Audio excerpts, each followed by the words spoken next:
Hello and welcome to the latest episode of the LJMU MA Short Film Festival podcast. My name is Peter and I'm here with Frank Greeley. And we've got a special guest today. Our guest is one of our exclusive judging panel members, and it is Oscar. Good morning, Oscar. Good morning. Right, last night was... This feels like I'm doing a really tenuous link based on your name. Last night was the Oscars. What did you think of it? I'm sorry to do that. Well, I did. It's all right. I did actually stay up for it, which is why I'm a little bit tired this morning. But it was. I agree generally with a lot of the winners. I thought who got the awards, and what films got the awards. I agreed with, and there were some cool speeches. But in terms of like the entertainment of watching the show, it was very, very predictable. Most of the things were. Most of the awards, you already knew ahead of time pretty much who was going to win or what was going to win. Only a few surprises here and there. So there was no slap this year? No. It's good, but it's also not as good for entertainment value. Yeah, and there's also not like last year, which was, Jimmy Kimmel making jokes about the fact that there was the slap the previous year. It's like there wasn't anything like that last year, so now Jimmy Kimmel doesn't have jokes about it. And he's back for like the fifth time. It's like, anyway, there's a side issue really, but like his jokes were kind of stale. I find Jimmy Kimmel to be somewhat of a charm vacuum. Sure, yeah, I would agree with that. Yeah. So you say you agreed largely with all the winners. Is there anything that you're a bit unsure of that you would disagree with? Yeah, I think there were some that people were sort of a bit upset about, but like animated short, for example. But I don't know. I have not watched those animated shorts. I know a lot of people would probably be a bit upset. There was like War Is Over, which is like it's inspired by the John Lennon song, and it's sort of like a very it seems to be a very basic sort of war's over if we want it to be, that sort of thing. And I've not seen it, but I imagine that one, so I guess it's not me personally, but that one seems to maybe irritate a few other people. And that one? That one, like over some of the other best animated features, but shorts. But it's not as irritating as last year, when...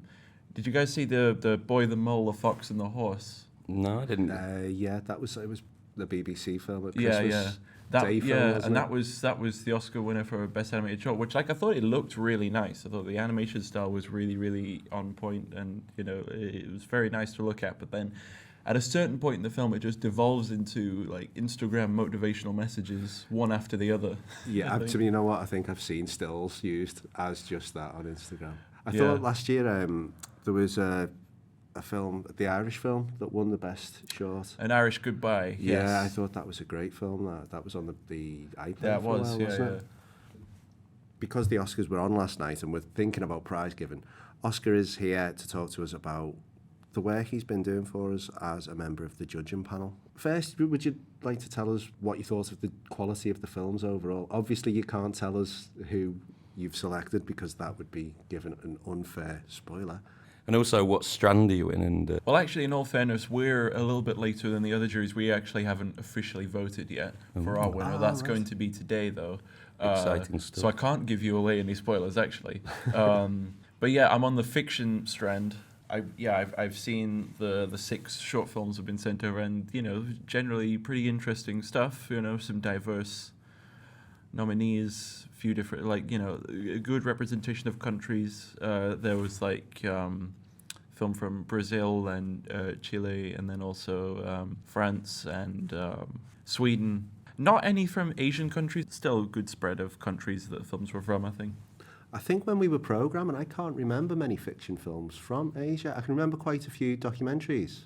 Yeah, I think and experimental and animation were well represented by Asian countries. They're definitely the more diverse, and the experimental as well. I think the fiction, it seemed to be mostly European and South American. It was interesting as well because there was basically nothing from North America overall, which was a... Yeah. I think I can remember seeing... when we were programming, I watched something like 230 films. Nice. Impressive. And I saw 2 American fiction pieces. And that was all. Even the same with England. Like England and North America, Canada and USA. Yeah. It kind of took a back seat, which is for an international film festival, it's not harmful. Yeah, it's It's always great to see films from different cultures, isn't it? Sure. I was a big. I know one of the South American films that you were talking about, and I was a big fan of Two Syllable Name. Yeah, that's a very good one. I really enjoyed that. That was one of the ones I saw when I was programmed. The other day we were talking about programming, and I think it was Isaac said he had a set of criteria. He'd look first at how the film looks. He'd look at the production value. He'd look at the cinematography, the editing, how well lit it was. Yeah. Before thinking about anything else. What was the process that you followed when you were looking at the films? I think similar. I think I don't know. It's like it's interesting because I suppose I like you guys and like many other people. I have a Letterboxd page, and I think even if I were to get rid of my Letterboxd now, every time I watch a film, no matter if it's feature or short, I'm always thinking during. I can't stop thinking like, what grade is this? What number out of 10 is this, or what number out of 5 is this? You kind of ruin watching films for yourself a bit, didn't you? Yeah, I mean, I don't mind it so much, but I guess I could probably never go back to a time where I watch a film and don't think, what score am I going to give this? I mean, I'm a judgy person, so I kind of love it. I'm looking to knock half a star off anything for any reason. But it's interesting because I knew these were sort of student-made, MA student-made films in lots of universities. I sort of, and this is not like a disparaging remark to the films, because actually I was proven wrong, to be honest. But when I was going in, I was thinking like, okay, adjust your expectations a little bit, because this is not full professional scale. It's a MA student scale. And these films, they may have gone to a lot of festivals. They may have had a lot of popularity there. But I thought, oh, well, I'm judging it in a different way because it's an MA student film. But then after the second film, I was like, I don't think I need to change my judgment because they're of a very, very high standard. For sure, yeah. I mean, like if you were to show these in a festival that wasn't a student film festival, and you didn't tell people that they were student films, they wouldn't go, this is getting me a bit of a student film vibe. They're just high quality shorts. Yeah. I think that what you said there was very interesting, because you went to Aesthetica in November, didn't you? Yeah. And we talked last time about how we judged a few films, or we didn't judge a few films. We were looking at the films and rating them. We went to Aesthetica and we came back with a totally different expectation for what the films should look like. We adjusted our thoughts upwards. We raised the bar, didn't we? And it's interesting you say that, like, 2 films in, you realised you weren't going to have to change your criteria, because it was kind of similar for us, like programming. I got like 5 films in, and there was one that was like, that was pretty good, I'll probably put that one through. And then after the first batch, after the second batch, that one that you thought was a good high quality, that's in the bin. That's buried. You've realised there's the cream's floating to the top, and there's some really tasty cream. Some of those films were I was rating 8 or something, 8 out of 10 to begin with, and then when I watched another half dozen films, it was like, oh no, I'm gonna have to go 5 back or now. 6. Really. Yeah, you have to drop your expectations. What about the conversations that you've had with the other judging panel members? Well, as I said, I suppose because we're only going to meet later today, I actually haven't had those discussions as of yet. I mean, I don't know. I'd love to report on them when I have them, but unfortunately, I've not had that conversation yet. Oh, we'll have you back afterwards. Yeah, I think that might be best, mightn't it? That. Yeah, that's really interesting, because I was wondering if you had set parameters for the criteria that you were looking at when you were judging the films, but you've obviously just all gone your own way. I know the other juries. I think pretty much all of them have all had the meeting and decided by last Friday. Ours in particular was one of our jury members just, had a schedule that meant they couldn't really do like a Friday thing. So they said, okay, Monday.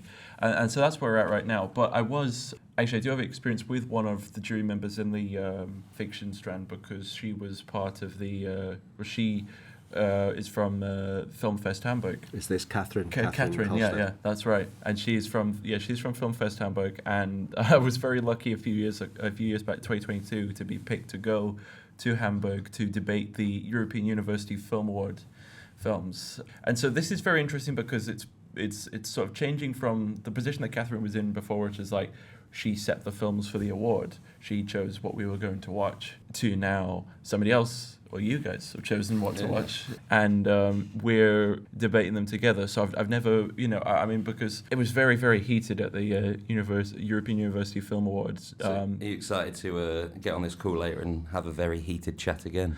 I don't know. I don't know necessarily if it'd be quite as heated. I think there's only 3 of us in the jury, on this fiction jury. At EOFA, it was like 20 to 30 people. Wow. And everyone was really, really passionate about all the films and what they thought of their film in particular. It felt almost like political debates at some point, just like not in like the nature of the conversation, but just how passionately people were defending their choice. Or was anyone standing up and banging their fists on the table and demanding that their film go through?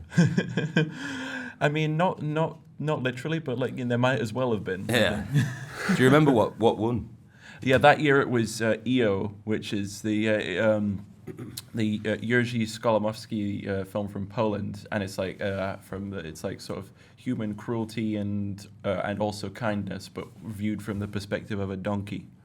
Well, I love donkeys, so I'll probably have to put that on the watch list. It's available to streamers now. I don't know if it still is. I imagine it would probably still be on the BFI player. Yeah. To check out. Yeah. And it's EO. EO. Yeah. And the one I voted for was Ruben Östlund's Triangle of Sadness, which I think is really, really great. That was a great film. Really enjoyed it. I'm terrible. I still haven't seen that. Get onto it. I will do. Yeah, I will do. Anything else you want to talk about?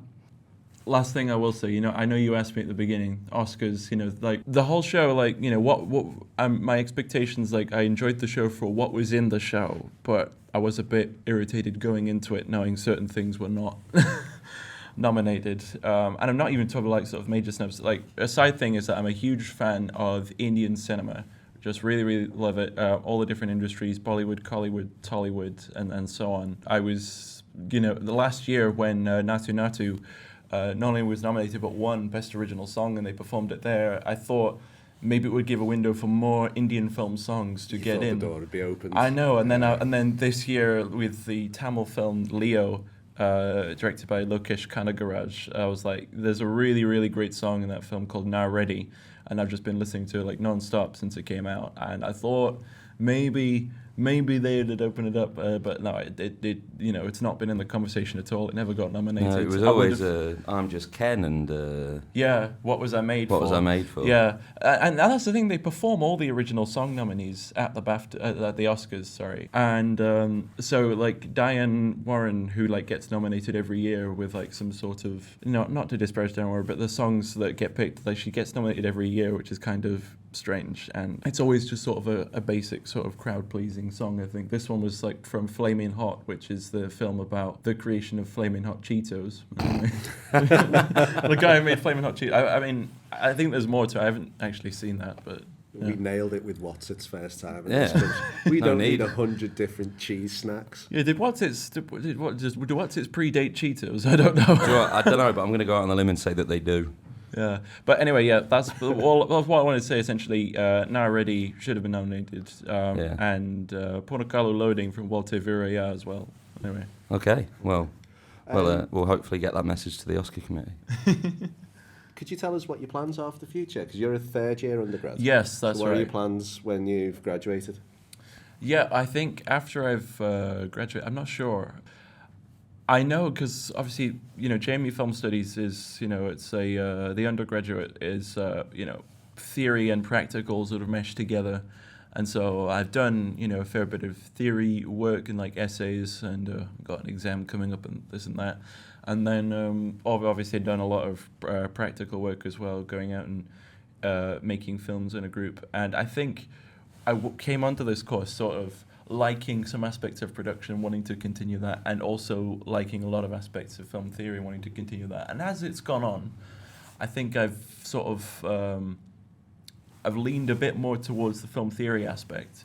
I still do enjoy editing from time to time, especially stuff like video essays, which are, did a video essay module and doing a video essay type thing for my mixed media project right now. And that is kind of a way that I can use that sort of production, sort of kind of editing ability, but do it for a theory task. So I enjoy that. And then also with stuff like this, being on, these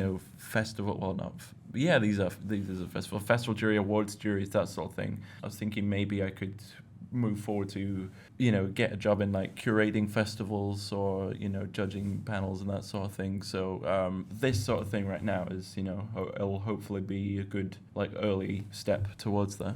Oh, great. Yeah, sounds like a pretty solid plan. Are your video essays available online? Currently, I'd like to make them more regularly than I do, because pretty much I have the one that I made for AVSA, and then the one that I'm making now. So I need to make a few more. And the AVSA, which actually was on Indian Films, that is unlisted on YouTube at the moment. But I mean, I assume most people listening to this are in the university. So anyone, if you want me to send you the link, just email me. I'd say get it listed, lad. I'd get it listed. Can you tell us where to find you on social media? Yeah, well, I mean, to be honest, like other than Letterboxd, I'm not really that active on social media. So plug that Letterboxd. I will say, yeah, Letterboxd. It's well, I use my name on there, my full name Oscar Bradshaw, or you can search OB Films with a capital OB and F, and then you'll be able to find me there. Yeah. All right, cool. And last question then, what's your top 4 on Letterboxd? Hey, great. My top 4 is Hunt for the Wilder People by Taika Waititi. I've always been a major fan of Taika Waititi, and I think that film in particular was it was a real sort of, it was a big moment for me where like I'd always been interested in watching films and that sort of thing, but that was one that made me want to check out, I guess, more independent films and smaller films. A lot of films from New Zealand as well I was watching after that. And then The Raid 2, probably my favorite action film ever. Very much a shift in tone from Hunt for Wilder People and the other two, actually. It's like, you look at 3 of my top 4 that aren't The Raid 2, you're like, oh, this guy likes films that make him very happy. And then The Raid 2 is like, a very, very ultra-violent action film that's like, kind of, it's like, it makes you sort of feel exhilarated and exhausted at the end, but it's also very, very grim in sort of plot. Did you prefer that to the first one? I would say so, yeah. Oh. Because I think, the first, I like the sort of the contained setting of the first, The Raid, and I like sort of the contained setting of the action, all that stuff too. But I really appreciate how The Raid 2, The Raid 2 could have just been The Raid, again, maybe in a slightly bigger building or something, a few more variables.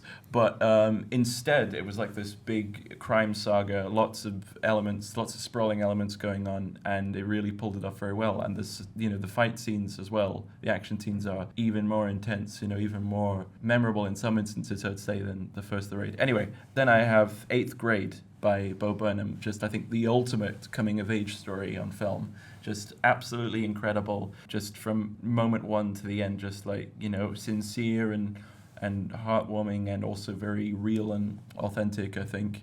And then finally, Your Name by Makoto Shinkai, probably my favorite anime film. Oh, it's a great film. Yeah, I love that film. I saw that last year. Really enjoyed that. Just, really, really, really lovely, and just, it totally...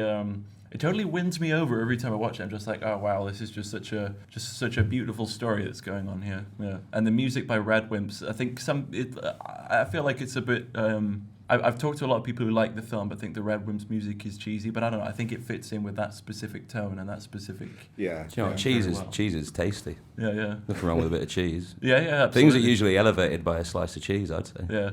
Anyway, I'm sorry I've elaborated a bit much on all of those. No, do you know what? Elaboration is probably one of my favourite things, so thank you. What are your top 4, Frank? Do you know what? I don't even know. Is that like your highest rated, or do you choose your top 4? Or? Yeah, there's a specific favourites thing on your Letterboxd. I'll do that, and then I will. I'll tell you next time. Yeah. But off the top of my head, what was something I enjoyed recently? Ikiru, Kurosawa. Oh yeah, that's always something I love. Such a Beautiful. film. I'm one of them. I like beautiful. Yeah. You know what? I'm gonna sound sort of uncultured saying this, because I've not seen that, but I have seen Living, which is the remake of Ikiru. Yeah. You make me sick. No. Give Akira a watch. Is gorgeous. That Royal Tenenbaums, I always come back to that as being something that I love. It's what's his name? Wes Anderson. Yeah. He leaves me cold. I'm glad that he's making films because he's different. Yeah. He's a different vision, and I'm glad he's there. It's like the dude Lebowski. He's out there doing it for everyone else. Yeah. But his films leave me cold. Apart from The Life Aquatic. I love that fights with Royal Tenenbaums is my favourite one. Yeah. I like the ones that are like really sad, but it's like nice. Did you guys see Wes Anderson won his first Oscar? For Henry Sugar. Story of Henry Sugar. She was good. And I was I was surprised hearing before that he hadn't actually won an Oscar before. I guess you hear that with a lot of directors, right? He's not necessarily one of my favorites. I know he has a very distinctive style, Yeah. but I do like some of his films, and others I'm just sort of like, oh, this is just Wes Anderson. It's a bit you know? twee. Yeah. But interestingly, like I was thinking, like of all the nominees, he had a pretty good chance of winning because he's like, you know, a big name, and the film had a lot of hype and sort of positive buzz around it. So, and then he wasn't there. Like he won, and they're like, hey, Wes Anderson isn't here, so I'll pass it to him. I mean, he's too cool for school, isn't he? I think that's the thing. Which is fair because like Hayao Miyazaki wasn't there to pick up his award for The Boy and the Heron either. Yeah. He's probably about 3 days into animating a new film. So Yeah, he's yeah. retired again. I know. I mean, I think it was one of the representatives said in the press meet. It's like, you know, please understand that, you know, Hayao Miyazaki is quite old now. You know, essentially, you know, their age reflects that they can't necessarily just travel on a whim from Japan to LA. Yeah. And probably think you can next do one in the that. top 4, I'd probably have to go Gremlins, because it's brilliant, you know. I mean, it's hard sometimes when people ask you that question, oh, what's your favourite film, and you're in like a party with like, you know, normal people, and you come out with all this bizarre stuff, and they're just like, kind of sorry they asked. So I just always go, Gremlins. Have you seen Gremlins? It's really good. And then probably the last one, short film about love by Kieslowski, just because it's horribly depressing. Yeah. And you know, I'll think about it a bit more, but off the top of my head. Yeah. To be honest, I don't do that sort of. I don't know. I get that Gremlins is generally in your top 4, but I don't know. I would. I saw a video on YouTube. Do you guys watch Man Carrying Thing? No. On YouTube? Man Carrying Thing. No, it's quite funny. Like he does sort of like more in-depth reviews on like films and books as well. But then he has these sort of like quick sort of comedy sketches that get very, very popular, where it's just sort of like one particular issue a lot of times in film criticism, but just sort of done very quickly in like a 20-second video. And one that I saw like yesterday was, you know, sort of not something like, you know, not saying your true favorite film because you think it's pretentious or something like that. Oh yeah. That's my life. So and the guy's there, like, you know, he's wanting to say I forget. No, he says at the end, like, oh, do you want to watch Andrei Rublev? And the guy's like, no, but you know. No, why? How would I but want to do that? yeah, he wants to say Chungking Express, right? Like Wong Kar-wai, but then he just says Shrek. Shrek's pretty good.